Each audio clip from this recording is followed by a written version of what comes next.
By any measure, Stephen Hawking's life was incredible, even more so because in the 1960s he was diagnosed with ALS, or motor neurone disease, and given just a few years to live. This rare form of motor neuron disease left him virtually paralysed, unable to express his profound vision of humanity and science without a voice synthesizer. At one point, I thought I would see the end of physics as we know it, but now I think the wonder of discovery will continue long after I am gone. But this was never a man bound by his own physical limitations. He revelled in a zero-gravity flight, freeing him, he said, from the confines of his wheelchair.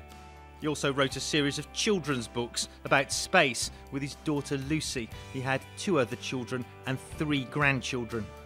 For more than 3 decades, he was a professor at Cambridge University's Department of Applied Mathematics and Theoretical Physics, specialising in the study of black holes, and revered as a member of the academic elite.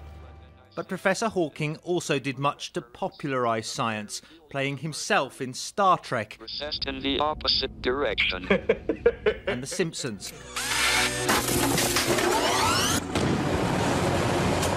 In 2014, his life and romance with wife Jane Wilde was depicted on the big screen in the acclaimed film The Theory of Everything.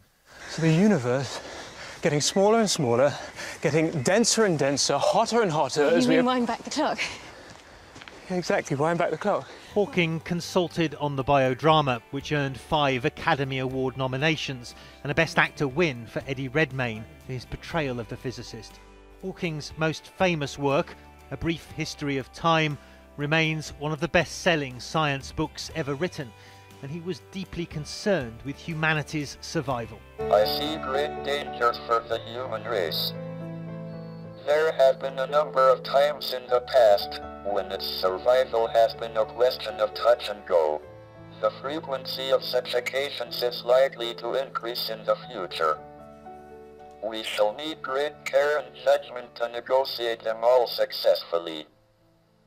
But I'm an optimist. If we can avoid disaster for the next 2 centuries, our species should be safe as we spread into space. He was, as ever, looking firmly to the future.